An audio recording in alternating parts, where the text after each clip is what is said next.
Hey, it's Debbie Dairy Bear here, the voice of Zatch Bell, introducing you to the Anime Egotists channel.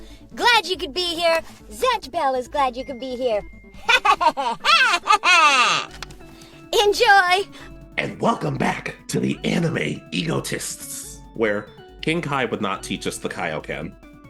Yeah, we're kind of in that same boat as like Yamcha and Tien and all that. When we show up, he just kind of leaves us there. Yeah, I'd like to think our jokes at least would make him laugh. Not in a good way, but still make him laugh. Yeah, it'd be more he's laughing at us, not with us. At this point, I'll take it. I will take it. Anyways, my name's Alex, and unfortunately, I don't think I could survive the curry of life. I would, but I'd be crippled, and I'm Richard.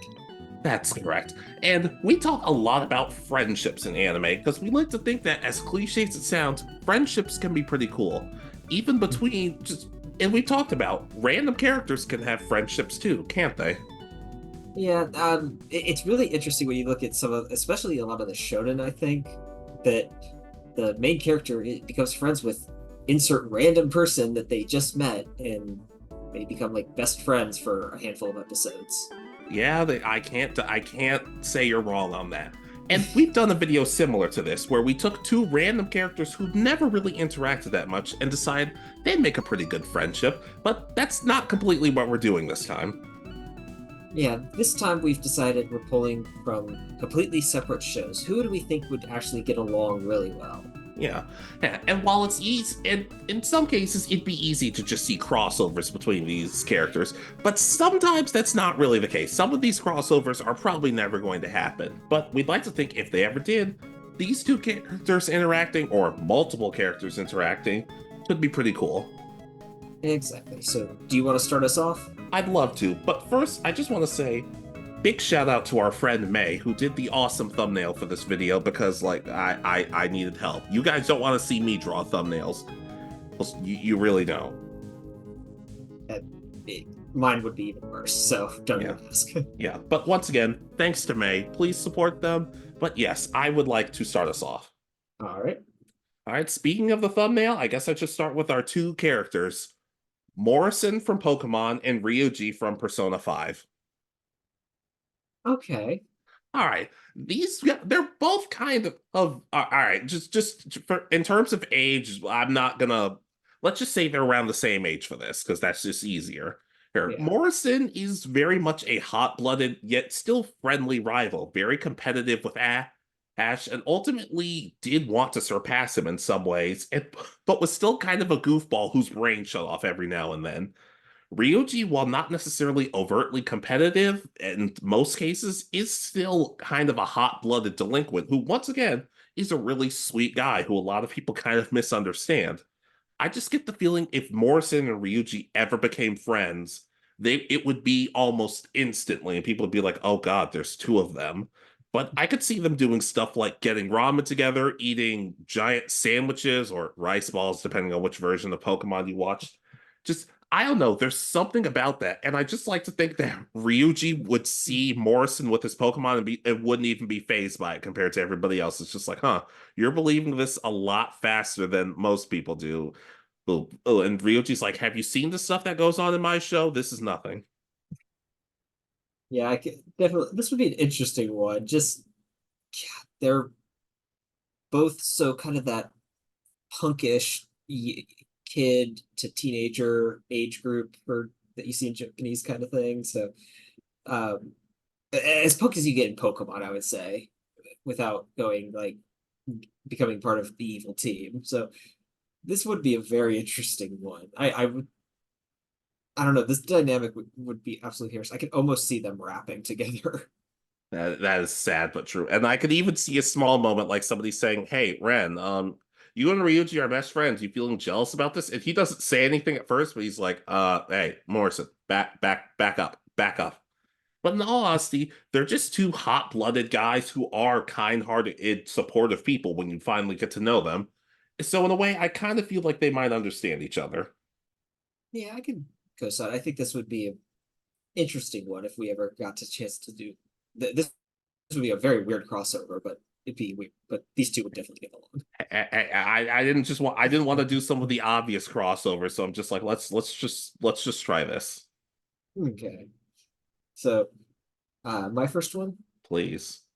So this is one that I think came to me a little bit obvious, but it'd be interesting and fun. And it's Miri from Buddy Daddies and Anya from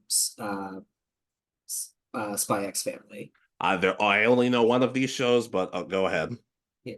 Just they're both about the same age, that the young kid, about 5, 6, something along those lines.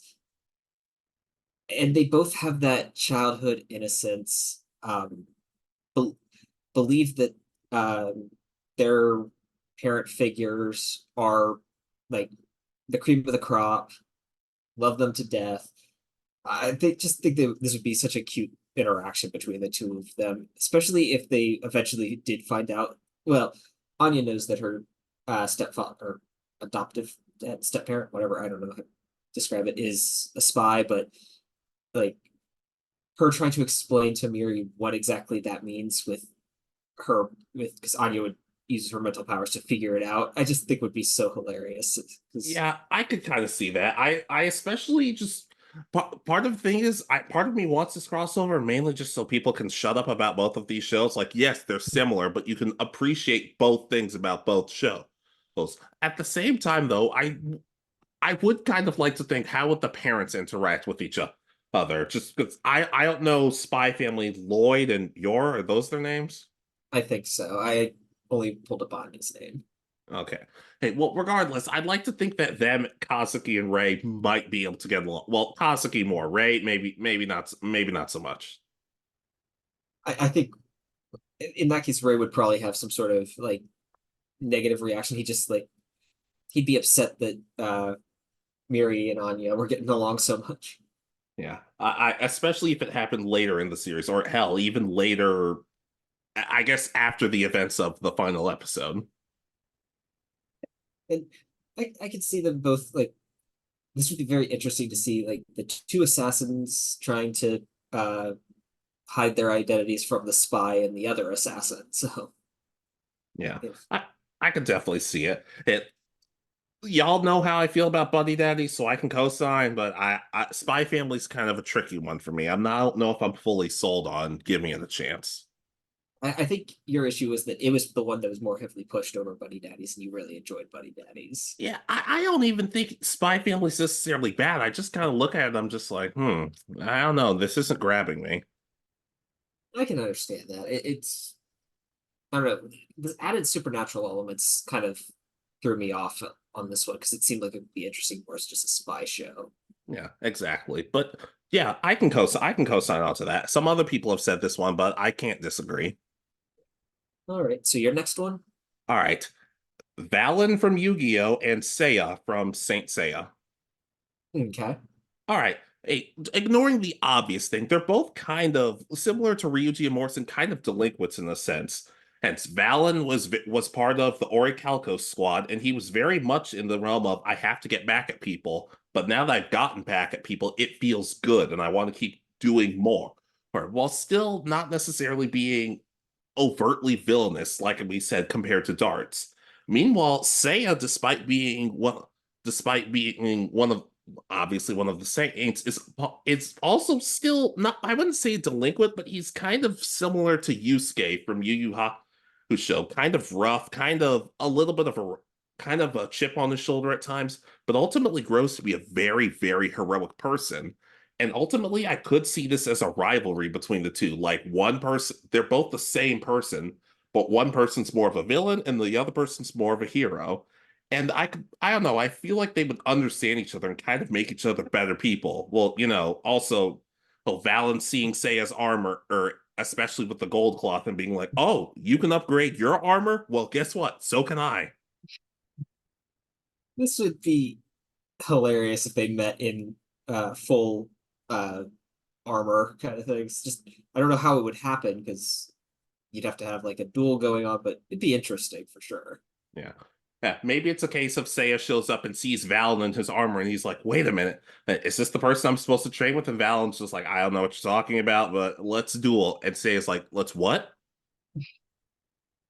To the death, and then they just try to fight each other. Yeah, yeah, but I don't know. Like I said though, they're both kind of delinquent-esque characters, but on different sides of things. So in a sense, it could be even more of an interesting rivalry over. But it could also just be a case of, hey, you two idiots keep fighting each other, but you're a lot more similar than you think you are, and they're both like, hmm.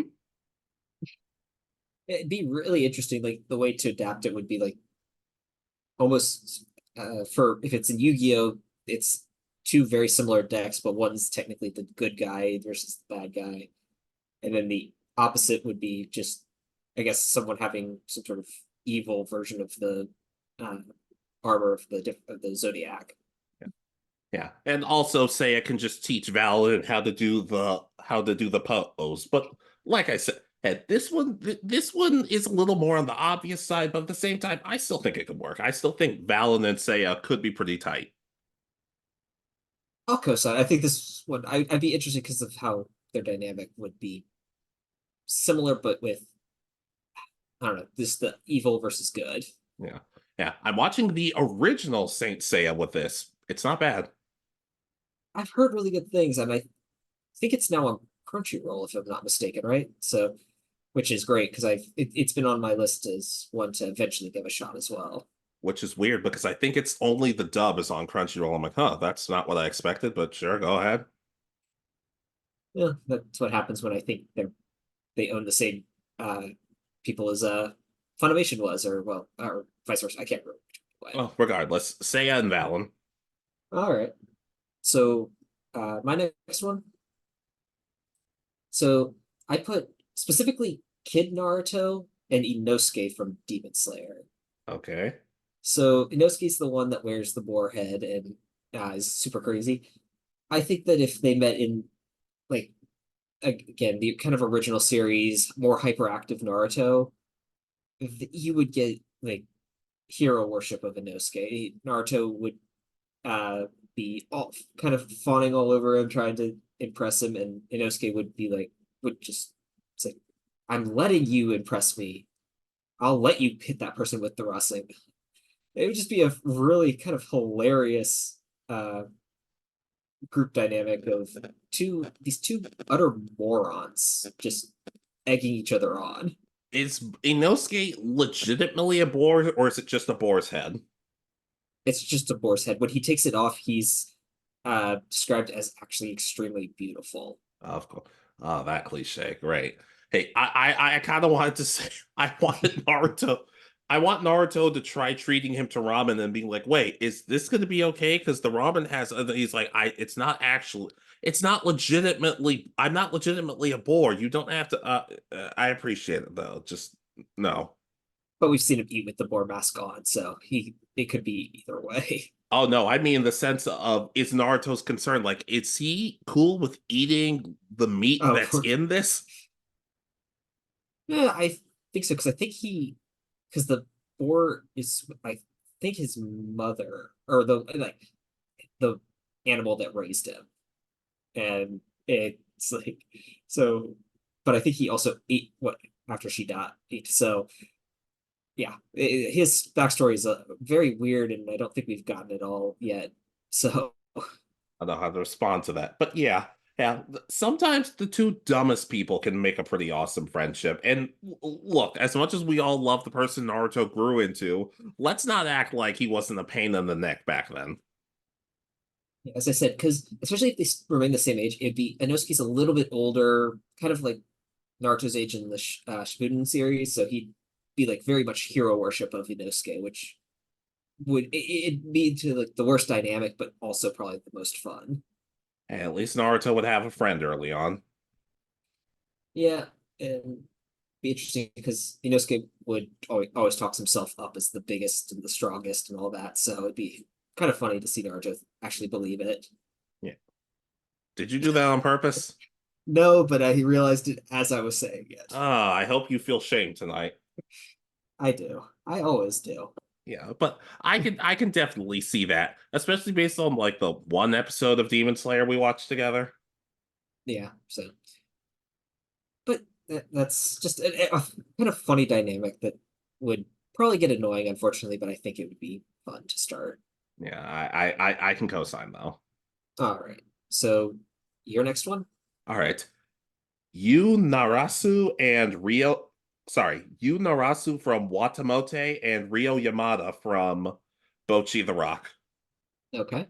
All right, these are two kind of completely different characters. Yu is very friendly and happy to people. She's very much a kind of ditzy sweetheart, while Rio's kind of this cool, calm, and collective person who seems like she's really smart, but there are times the lights are not clearly on upstairs.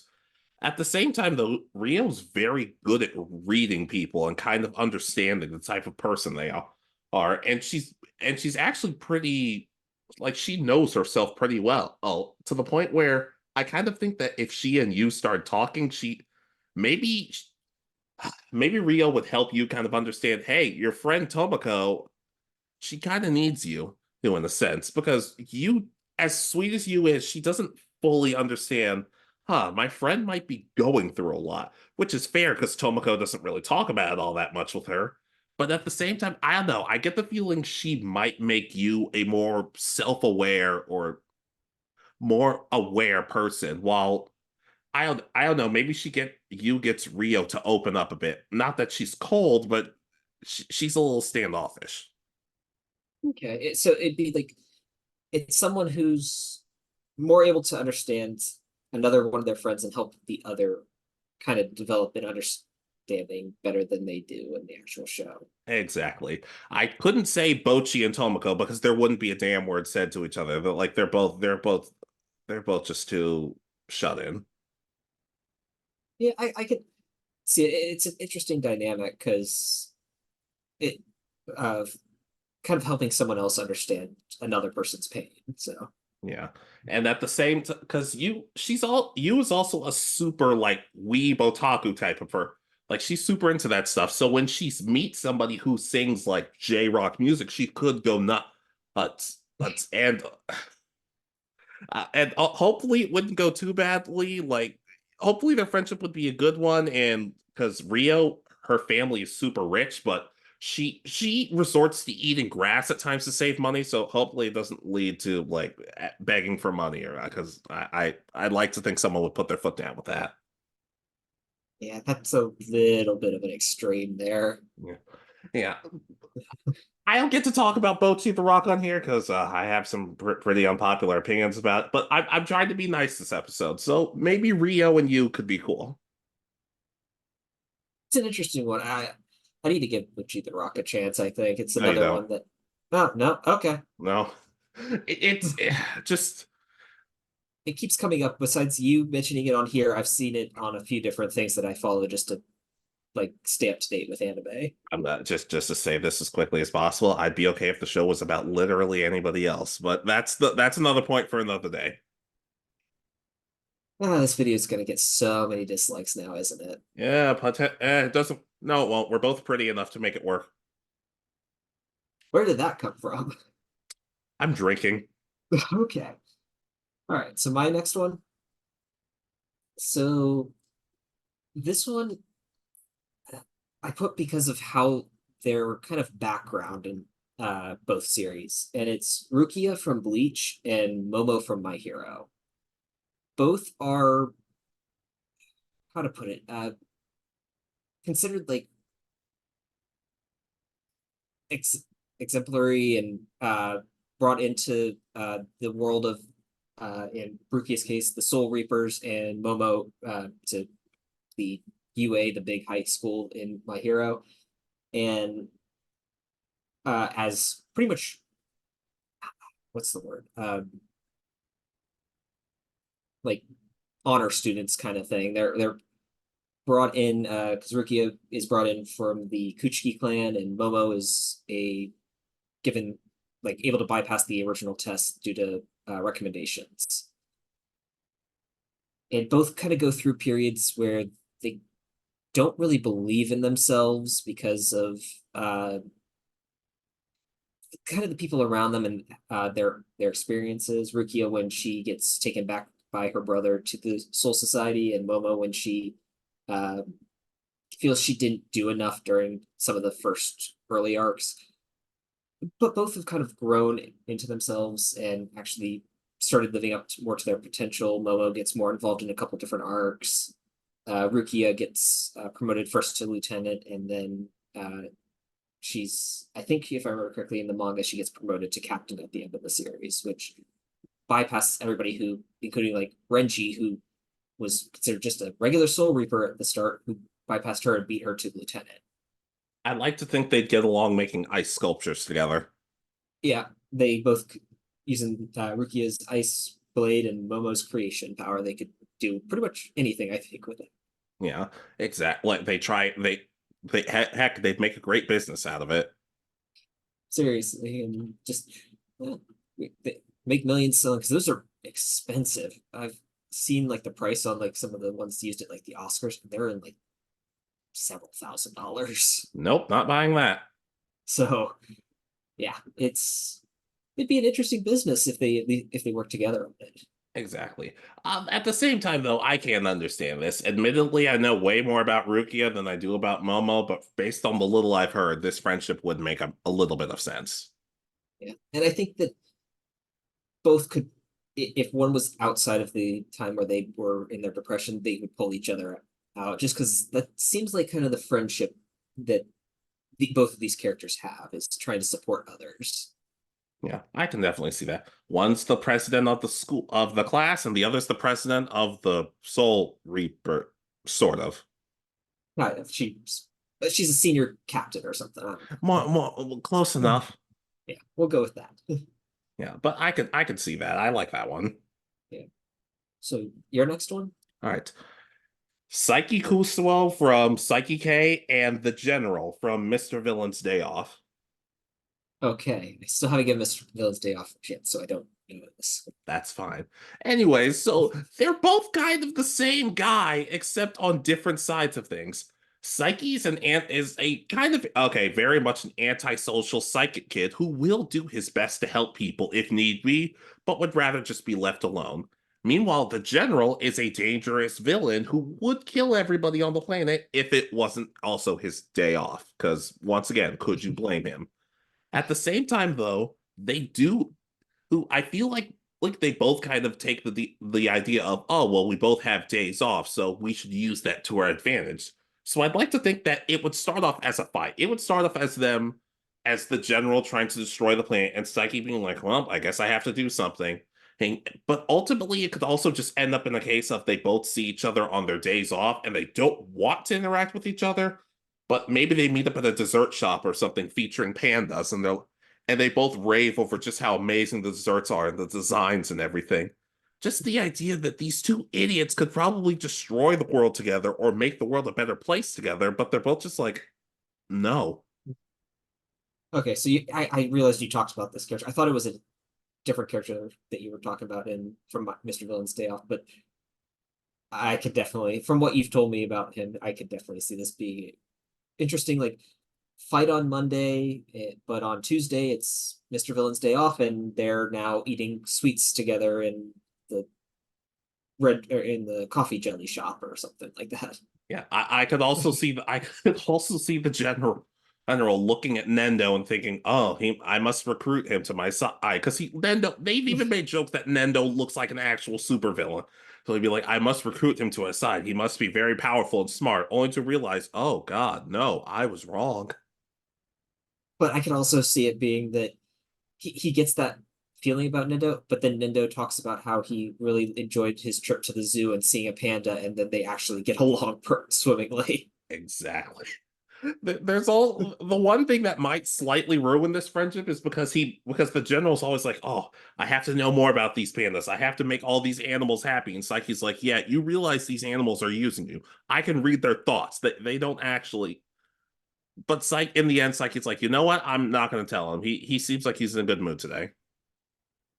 Yeah, this would be a really fun friendship. I think that it's like it feels like it would be how to describe it? Kind of hidden. They fight each other on a regular basis, but they meet up on their days off to enjoy each other's company instead. Exactly. Like I thought about using another character, but I thought no, she actually works better on a different list. Maybe it'll be a sequel list. We haven't really figured things out yet. We just finished these lists, so it's a bit hard to start a sequel yet. Yeah, but yeah, Saiki and the General, people who seem like enemies, but deep down they might actually be besties by the end of it. Okay, yeah, I'll co-sign. I would need to give this more again. Another one I've added to my list. Eventually, I'll get around to watching if I have time. Yeah. So, all right. So my next one. Okay. So this one I just find would probably have a very interesting dynamic, and it's Goku from Dragon Ball, of course, and uh, Yukihiro Soma from Food Wars. Oh no. Goku would just love the fact that Yukihiro is making him food, and I think Yukihiro would have like Goku for the fact that Goku eats even his really disgusting stuff with a smile on his face. Yeah, I can definitely see that. That's literally it. That's the whole relationship is the fact that Yukihiro can just experiment to his heart's content. He can make anything, and Goku will just eat it.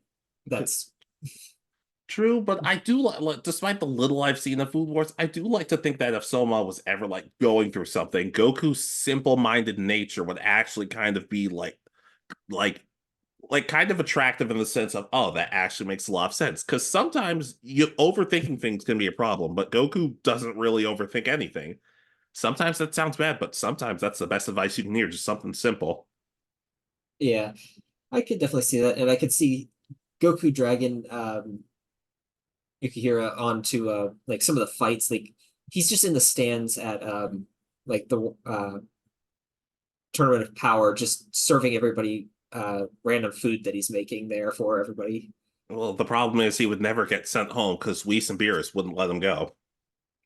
That is very true. Yeah, I'm sure the story of Food Wars doesn't need him that badly. It's a I think it's over. I think unless there's a sequel series, but I don't. I know at least the main series is over. So Not that I haven't heard anything, but you know more about than I do.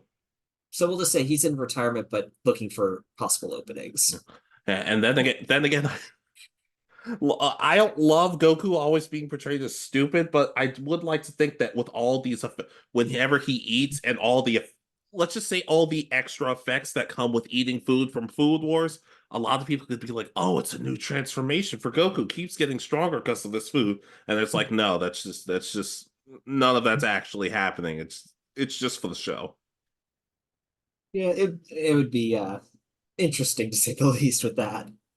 Yeah, I'd rather it take place in the Dragon Ball universe though, because based on some of the reactions I've seen, if I see Goku doing that, I might lose him.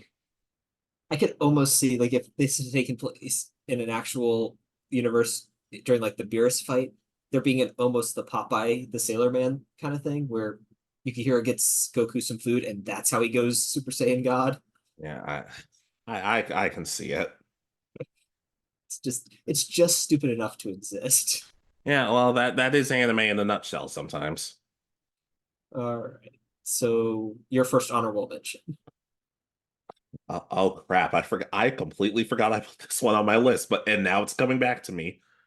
Rikka from Love, Chunibyo, and Other Delusions, and the literature girl from Daily Lives of High School Boys. Okay. All right. Hey, Rikka, once again, is fully Chunibyo. She believes she has superpowers, and she kind of comes across as an oddball at times. But meanwhile, the literature girl, and yes, that is what people call her, she seems like she's normal and she tries to play it off cool, but deep down, she's actually writing a story about somebody that she has a crush on and him having superpowers. And look, to say this girl fails on a regular basis is kind of an understatement. Like, if she could pull out a tissue and all the tissues could fly away, she could walk to the 2 feet and probably trip on her non-existent shoelaces. Everything kind of goes poorly for these two, but I get the feeling that Rika might make a literature girl a little more like open with being like, look, you're allowed to be a little weird. You don't have, while she wouldn't have to say this, she could say it her own way. You don't have to pretend to be cool. You could just be the person you are. Like that's what Hidenori said to her. Don't impress me by being a cool person. Show me your lame side, because that's the people we really are anyway. Yeah, it's about embracing what you like and all that. So I could definitely see this being a lot of fun. Yeah. Yeah. And I'd like to think that in the end, Literature Girl would actually try to write a story about Rika and her powers, and Rika would be like, no, look, I think this is great, but let's flip this around. Now include the Dark Flame Master and all this, and it just turns into a mess, and all the other characters are like, should we just go home? Because I can't keep up with any of this. Yeah, that almost reminds me of I wrote a thing in high school to just annoy a friend that it involved pretty much everything sci-fi, everything anime, interacting in a random universe in the worst possible ways. And I just every time I would write a page, I would just hand it to him so that he could be pissed off at me. So I was not the first victim of you existing. Nope. Huh. Uh, I hope you're paying for both of our therapy bills, but because we're gonna need it. I can barely afford my own. Oh, goodness. But like I said, they're both kind of oddballs, while one's a little more open about it, but the other's a little more closed off about it. But I still think in a weird way it could work as a friendship. Yeah, I could definitely see this. As I said, I've kind of lived part of that because I've written random stories just to annoy a friend. So Yeah, they don't do it. They don't do it like that unless that's the joke this whole time, and I'm just unaware. But Rika and the Literature Girl, or Yasan, as some people call her, so is that her name? supposedly, but well, the fans just know her as Literature Girl, so that's just easier. Okay. All right. So my first honorable mention. Go ahead. All right. So I've used both of these series in this one before, which is kind of why I've put them here. And it was kind of the most obvious one I could think of when it came to kind of the big shonen protagonists actually getting along. Tanjiro from Demon Slayer and Midoriya from My Hero. They're both kind of the take it all in, do it myself, because I don't want anyone else to get hurt. I could see them like literally just the way they first meet is they bump shoulders and they both just consistently keep apologizing to them to each other, saying, "No, it's my fault. No, it's my fault. I'm the one to blame." And just, Yeah, I couldn't be friends with these two. again, that's just it. They're the two most friendly people, but also when it comes to like when they're fighting their bad guys, they become I don't know more to. There's more to them at that point, but it can also lead to their own injuries because they don't accept the help they necessarily need. Yeah, I guess I can kind of see it. One, also, I'd like to think that both of them would have weird reactions to. So, how'd you get your powers? How do you power up? And they're like, oh, this is completely different from how I do it. Yeah. One is that I breathe really, really, really well. The other is that I ate a grown man's hair and gained his powers. You sure I'll either let you of these? guess. You sure either of these shows is worth watching? Uh, they're actually both really enjoyable for my I like them, but again, again I know some people don't necessarily like these random ways of getting superpowers. So. Hey, I've seen one episode of Demon Slayer and I didn't fully hate it. I think you would like both, but because they're both kind of that reminiscent of having some aspects of Naruto and One Piece and stuff, but again, I can also see where kind of feeling that repetitiveness might be too much. Yeah, it was when we were on that road trip. And then Course Recall came on and nobody watched it with me. But besides that, I could kind of see, I can kind of see it. Yet they both seem, based on the little I've seen, they both seem similar enough in ways that it's not a bad thing. Like sometimes if you get too much of the same thing, you're like, I couldn't be friends with this person. Again, I can see, as I said, I'd see it more played up for laughs as both of them being overly apologetic to each other for random things and just trying to take the blame for like the littlest inconvenience that the other experienced. Yeah, I could like I can see it, but but once again, I would be like, I can't hang out with you guys. I'm not apologizing because then the cycle continues, but I can't do it. And I mean, Tanjiro doesn't really have a full-on bully, but I could see uh Bakugo like freaking out thinking that there's two of Deku now.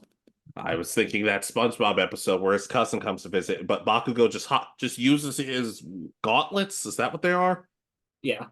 Yeah, it caused an explosion, but instead of attacking them, he just flies off like, "No, I'm not dealing with two of them. Not happening." Yeah, that could also quite easily work. Yeah, but I can co-sign on to that one. All right. So your next honorable mention? All right, Suzy from Zatch Bell and Mei Mei from Soul Eater Not. Okay.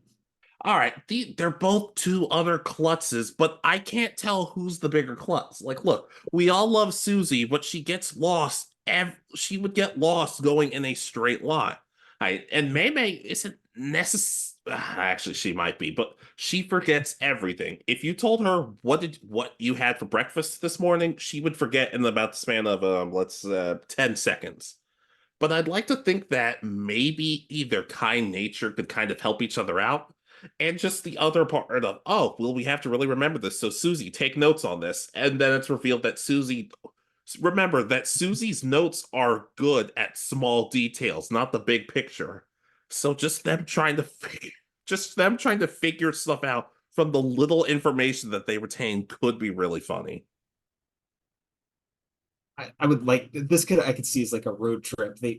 There's no maps, no GPS, and they have to make it across the country to see off someone, and they just can't make it there because they keep getting distracted by the like, oh, there's a farmer's market, and they stop and start drawing faces on all the fruit thanks to Suzy. I'm so glad you reminded me of that because we look in the original Soul Eater, we know about the pumpkin song that Blair sings. Mm-hmm. But in Soul Eater Not, the main characters do water and take care of pumpkins and they sing to them. So I'd like to think they would get together and be like, hey, let's draw on the pumpkins. Maybe that'll make them grow faster. And they're like, that's a great idea. And everyone else is like, no, it actually isn't. It's an and then they start singing to the pumpkins like they do. Because yes, there's a pumpkin song in Soul Eater Not too. It's not nearly as iconic, but you don't feel nearly as dirty watching it. And I can see Suzy singing along because we've seen her a few times just randomly start singing to other things. Yeah, exactly. But yes, they're two dunces, but they're both likable enough to where you could watch an episode or two featuring them. A whole series with featuring them, maybe not. Okay. So I like this idea of two stupid characters getting along and just causing havoc because they're encouraging each other. Yeah, yeah. It works for them and it works for the audience, but not anybody who has to deal with their half a brain cell. Yeah, they each had a quarter of a brain cell. Oh, so it is half a brain cell. Yes, yeah. I know my math somewhat. But anyways, Suzy from Zatch Bell and Mei Mei from Soul Eater Not. Yes, I actually did watch Soul Eater Not. I couldn't tell you. And it was actually okay. It was actually pretty decent. Yeah, I think people were just disappointed that it wasn't like an extension of the original series. Yeah. And they found a way to make Liz and Patty's backstory even sadder. Oh, that's sad. Yeah. Yeah. But we do get to see that the main characters were the reason Liz and Patty grew into be better, kinder people rather than just kid. But that's another point for another day. All right. So my next honorable mention, Go ahead. I have so I just realized I had another one that I used the show for, but it's Bulma from Dragon Ball Z and Senku from Doctor Stone. Yep, had a feeling. It's just two utter geniuses that are kind of inventing, like Senku's reinventing everything and Bulma's a new inventor. I could see them just going crazy, either trying to outperform each other and invent things or just like working together to like build a giant mechanized robot in the stone world where there's no actual technology, and I could see it working.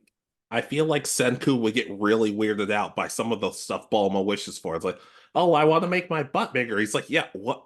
You realize there's so many other things we could be using these for, helping, but no, no, all right, okay, sure, fine.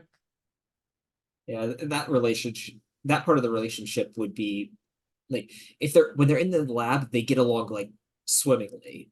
When they're outside the lab, I could see them fighting like cats and dogs, just not agreeing on anything. Like Bulma wants all the like Senku to help her reinvent all the makeup and everything, and he's like, but we need to figure out how to grow wheat for the winter. And Bulma would still insist on fixing her makeup. At the same time, the Bulma yells at Vegeta, it's like, you're not going to get involved in this? It's just like, well, they might need the protection, and then it's revealed Vegeta's like, no, Senku might need protection from Bulma, not the other way around. Yeah, that would, especially because Senku is depicted as being not necessarily overly weak, but definitely not any enhanced strength. Yeah. Yeah, and it's like we've said, the women of Dragon Ball who marry Saiyans, They're they can't particular. beat them. Yeah. But yeah, I could see this. It's both for the more technological aspects, but also just for the sense of they're both likable enough people for the most part. And again, I think their bickering outside of the lab would actually be kind of hilarious. Oh goodness, sometimes I wonder what they did to Bulma because it's not horrible, but at times I'm like, well, it's not how I what I would have done. Every so often you get like stuff that's like that is Bulma, and then other times it's like, why have we done this? This isn't who she was in the last like 2 episodes ago. So Oh, it's not like she's the only one. Frieza wanted to use the Dragon Balls to grow taller. To this day, I still don't know if that was a joke or not. um yeah, I still don't know either. Yeah. Yeah. But I'd like to think Senku would use the Dragon Balls for good. He would have like this whole long list of things that he would want to wish for, and he's thinking like, I'm gonna make a wish that everything on this piece of paper is true. And but someone would beat him to wish for panties or something. And he would just be so annoyed because now he's got to wait another year and circumnavigate the globe again. Maybe Senku and I could get along. I could see it. Yeah. But I can go sign on to that. I also really like that one. Yeah. I've liked this list so far for both of us. Let's see how we'd end it. True. So your next honorable mention. All right.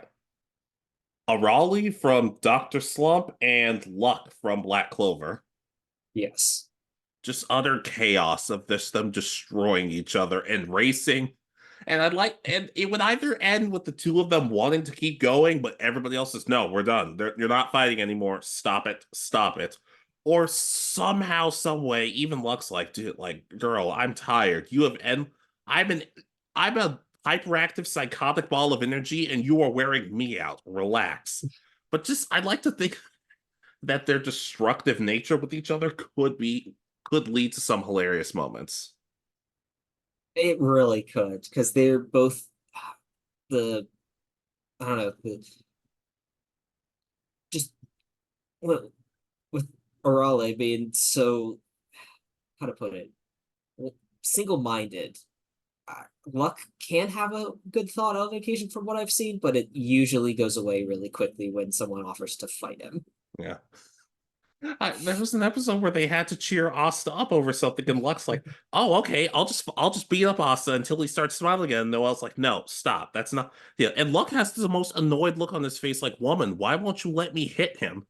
Him, and I just get the feeling that it would cause Luck to be maybe a little more maybe a little more focused on the task at hand, even though he has grown into a loving person. But just like I said, the utter chaos that would be caused between these two, you can't tell me a tiny part of them wouldn't get along. No, they would get along swimmingly. It would be everybody else that would be panicking, trying to figure out if they could survive or not. Yeah, exactly. And I can also even see them teaming up together because Arali has an attack where she summons, I guess it's supposed to be poop of some kind, and Mhm. throw it with a stick.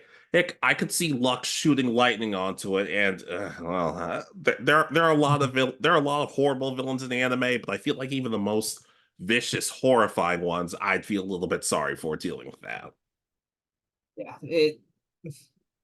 it would just be such utter chaos that uh and they would just do it with a smile. That's the whole thing. It's that perfect relationship of eh, I'm getting along and I'm causing chaos because it's fun. I'm doing what is fun for me. Yeah. Yeah. And at the end of the episode, when Yami's trying to give her a Black Bull's cloak, he just goes, "No, no, I'm sorry. This isn't. You can't do it. Get out."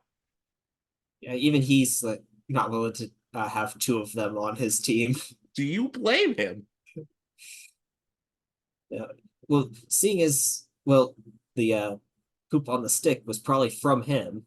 Oh God, you're not wrong. Yeah, Raleigh and luck, because apparently I hate everybody else around them. I could see it. All right. So, do you want to do your honorable mention now, or You do yours first. okay? So this is one because I've seen all of what's of Blue Lock, so I know most of that show, and I've only seen part of Haikyuu. So it's Shoyo Hinata and Meguru Machiru. So Okay. these two are kind of polar opposites when it comes to skill level, especially at the start of the show. Uh, Meguru kind of is one of those selected to be a possible striker on the Japanese national team, and he's in the Blue Lock program for that. And Hinata is just he's too short and does everything wrong, it seems like, in his quest to actually become a great player. But if these two got around, they're so happy to be around the sport that they love that I could see them just gushing over every little detail of their sport and praising and being so happy to praise the other for how good they do on their sport. I feel like they would try to find ways of showcasing like some of their signature or strategies and implementing them into their other sports. Well, they'd have to do a different job because otherwise it's just cheating. But you understand what I mean. Yeah, I could see trying to figure out how to use like use the big spike that Hinata uses to without but try to adapt it to like his foot for Meguru, and then figuring out just how to use I forgot what Meguru's power was, or kind of a special ability. But I could see him kind of adapting his strategic mind to Hinata, and Hinata not understanding a word of what he's talking about. Yeah. Yeah. Do they have a name that's similar to ours in Blue Lock?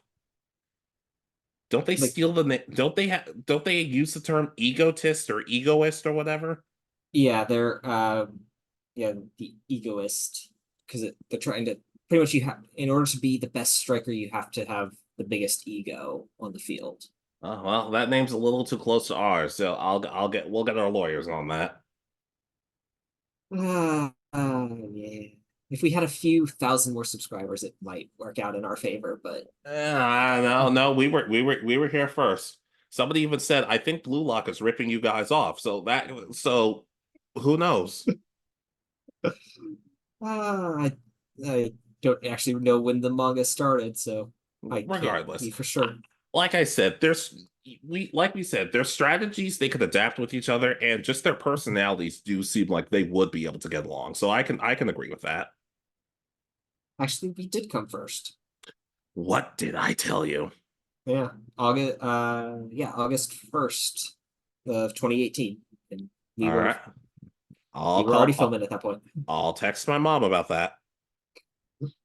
But yeah, I just again they're an honorable mention because they if they were to play a game against each other, they have very differing personalities in game. I feel so that would may not be the best, but trying to Yeah. figure out what game they would be playing is also kind of weird. Kickball. Yeah, sure, we'll go with that. Well, yeah, but well, it could help, but I can co-sign. All right. So as I said, you have an honorable mention, don't you? Yeah, yeah. This is like I said, I've only seen a handful of episodes from both of these shows, but at this point, I'm kind of on a roll with this list. I kind of like talking about newer shows that I haven't gotten to talk about as much. All right. All right, Prince Beelzebub from Sandland and Alan Walker from D. Grayman. Okay. All right. So Alan Walker, his thing is kind of like he's an exorcist. He's trying to take out demons. And while he seems kind of cool, like when you first start playing J Stars, he's actually kind of like I wouldn't say shy, but he's kind of meek at first. He's very polite, but he's also a little, I wouldn't say scaredy cat, but he's just very calm at times. And Prince Beelzebub is, well, once again, a demon. So I'd like to think it could start off like they're about to fight each other. It's like, oh, I have to exercise this demon, only for him to realize that Prince Beelzebub really isn't much of a threat. He'll steal supplies and everything, but he's not a malicious person. Even if he's like Alan could look at Prince Beelzebub and be like, so what's the worst thing you've ever done? I'll exercise you for that. And Beelzebub would be like, huh, wouldn't you like to know? Just last night, I stayed up past my bedtime. And it's like, what? Is this Prince Beelzebub literally the Beelzebub from Beelzebub, just a little bit older? Yeah, sort of. Yeah, in a sense, not. I don't know. I don't know. They have a weird time explaining it so far. At the same time, though, like Alan's very much kind of a strategist, and Prince Beelzebub's kind of seems like while he is a strategist, he's also kind of a. Sometimes it's not about being the smartest. Sometimes it's about being the craftiest, and hopefully Alan could learn from that. Hmm. Yeah, it seems like a interesting relationship. I've never seen either of these shows, but I've heard of at least D Gray Man. So it's about all my knowledge when it comes to this show, though. So I don't have much feedback for you. Yeah, Sandland was it was made by Akira Toriyama had a heavy hand in it. So the past few weeks, I'm just like, yeah, I want to give this a shot, just to say thank you. Okay, hadn't heard of it, so I don't you know. So, but yeah, that's definitely I can see why you wanted to watch it. Yeah, yeah. Like I said though, while it seems like they would be enemies at first, at the same time, Alan just realizing, wow, this guy is a total loser. But like he could still be helpful. So in a sense, I'd like to think they could get along. I could see it. It's interesting based on the what so one's kind of trying to teach the other to be more strategic. Yeah, yeah. Alan's trying to teach Beelzebub be more strategic, while Beelzebub's trying to teach Alan, hey, sometimes being the smartest is cool, but sometimes just making sure somebody trips on their own two shoelaces, like think like Kanjama and Fulgore. They're not smart by any means, but that's kind of works in their favor at times. Oh, because of how like with Consume's powers being always the oh he looks threatening, but he's really not. Exactly. Okay, I get it now. Yeah. I'll Yeah. co-sign. Yeah, really enjoying Sandland. Fell a little bit of behind on D Grayman, but I've been wanting to get back into it. So All right. So do you want to do your last one, or do you want me to do mine and then you'll come back and go finish ahead. yours? All right. So this is one that I think would be a really interesting relationship because personality-wise, they're very different, but they live the same situation. Asta from Black Clover and Mash from Mashal, the one where so they're both born into worlds with magic but are magicless. Yeah, I started watching Mashal a couple weeks ago. I'm not fully sure how I feel about it. But you kind of get my meaning where they're opposites in personality. Mash is very kind of quiet and subdued overall, and Asta's very much the loud and boisterous one. Having that same situation of both being born into these worlds of magic where they're kind of rejected because they have no magic. And I don't know, it'd just be absolutely hilarious. I think Asta being this big vocal, trying to impress everybody with his strength, and Mash kind of hiding it, the fact that he's magicless by using his strength. Yeah, and working out in incredibly ridiculous ways that make you go, yeah, maybe I don't go to the gym today. Just I could see them actually having a competition where they're just out in the woods, both lifting weights, and it's just them going in. Every time you cut back, there's more weight on the barbell, Oh and my it keeps God. growing each time. And the worst part is Asta's competitive. He wouldn't know when to quit. So even if he won, like at the end, he'd be exhausted. And I would love to see Mash teach Asta that if you kick your legs really hard, you too can fly. And then they exchange the potatoes Asta's always eating with the cream puffs Mash is always eating. Exactly. Who's the girl with the blonde hair from Mash? I don't Mashal? remember her name. I've only started season two. It's been a couple months since I saw the end of the season. I feel like Asta would point. I think her and Asta would get along. It's just like you have somebody you're trying to marry too. Well, so am I. And she's like, well, yeah, well, I probably have a closer chance than you do. She's a nun, and he's like, I'm going home. let's see. I'm just trying to pull her up real quick. It's uh Lemon Irvine. Yes, that her. Yeah. I could see, yeah. Like it's the one time that Asta's actually able to tell someone has a crush on someone. Yeah, and then she's like, yeah, well, what about those four other girls? And he's like, what? And I'm like, Asta, I love you, but you are not a serious person. He I don't know. I think Asta knows and he just is playing it off. I don't, that's the same plot. That's the same reason when people are like, I think Ash Ketchum pretends to be stupid. No, he's stupid. I love him, but he is stupid. No, he's got his sights set on what is it? Is it Sister Mary? Is that her Sister name? Lily. Sister Lily. That Yeah. he knows what he wants. No, I'm just saying, Awesome Mimosa is right there, but you'll forget it. But yeah, I could see these two idiots and their, I'll be nice, their five brain cells actually getting along and just finding ways of showing off. Yeah, we're different, but we're still valuable to people. Yeah, I could see them just punching the lights out of someone, one of the random villains of the series together. Yeah. It's literally just like it's the perfect anime double fists coming in. Yeah, exactly. I can see that. Even with the little I've seen of MASH, little Jay really wants me to get back on that. But like I said, I've been finishing up some winter anime stuff, some of which I really love, and some of which like, oh boy. Yeah. Yeah, trust me, I get it. I've got some shows that I've dropped this season that just they were fine, but just weren't the right for me. I'm 10 episodes into this show, and I'm like, ooh, I have two left. Do I really want to finish? Why not? When you get that far, it's like okay, maybe the ending will make it worth it. You'd Maybe it like to, won't, but you'd like to think you'd like to think so. Oh, but I can co-sign though. I, I just I wanted to talk about a little bit about MASH because I've given the show a chance and I've started coming more around to it. Season one came, it was not till the end that I really enjoyed it. Yeah, I can get that. So, all right, so your final one. All right, my final pair of random characters from different anime who I think would be friends. Not that remember this is a friendship video, not a shipping video. That's for another day. Gengetsu Hozuki and Kondo Isao. Oh, Kondo from Gintama and Gengetsu from Naruto. Okay.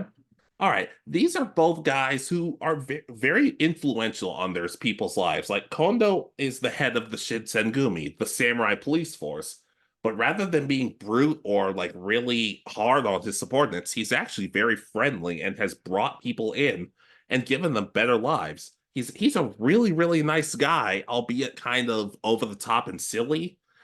And Gengetsu, unfortunately, we don't learn a lot about him through his time as Mizukage, but we also learned that he was kind of similar.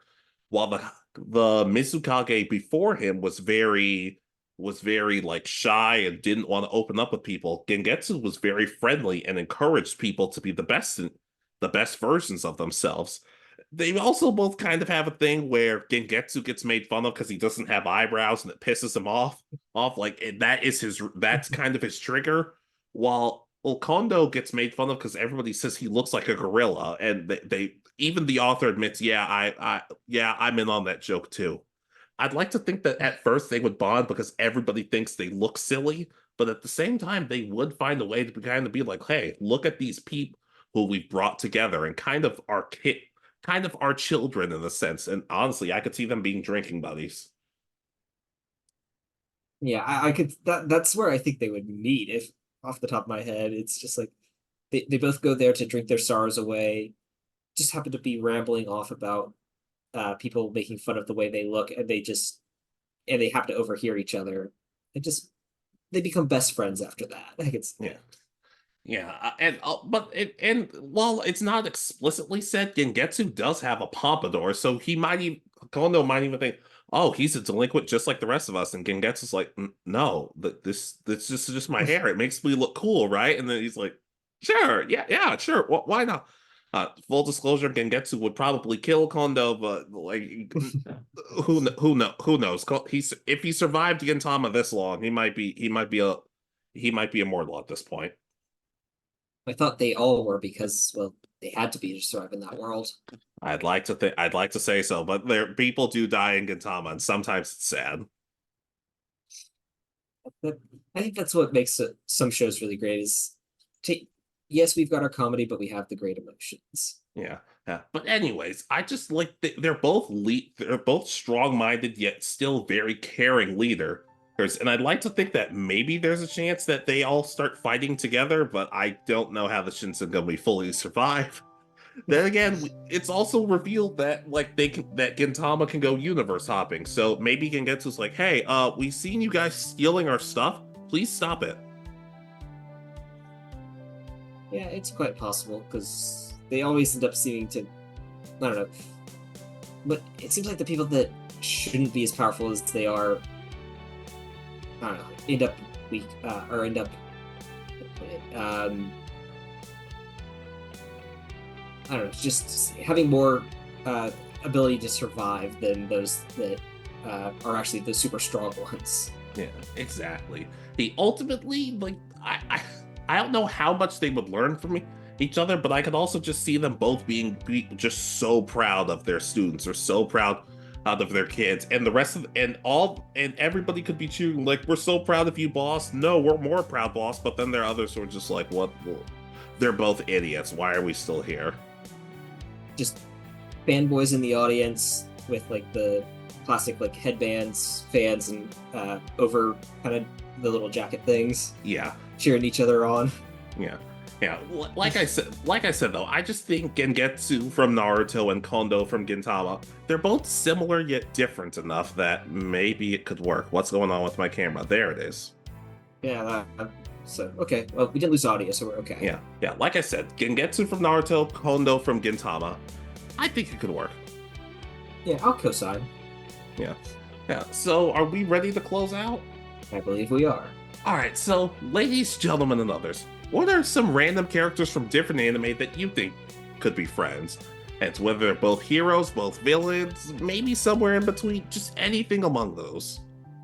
And do you agree or disagree with ours? Do you think some of our people would actually really not get along in some way? Exactly. Like I'm happy we both did something where we talked more about shows we don't talk about all that much. Maybe we can do that a little more, but also don't hold your breath because who knows? Yeah, there's a lot of shows that I watch that I just unfortunately don't have that much of a connection with, so I don't really bring them up that often. Yeah. But I'd like to think so far we're getting better with that. And next week's video, well, we'll have to talk about that. Yeah, gotta still get a bit more prepared, I think. Yeah. But just think about that. I'm not gonna drop any hints or anything, but you guys will see it when you'll see it. Exactly. It's gonna be fun, I think. Yeah. It'll be very fun when two worlds collide on the inside. But anyways, be sure to like, comment, subscribe, and all that other nonsense. And we'll see you next time. This has been Alex. And Richard. And you have been listening to Anime Egotists. Good night, and peace easy.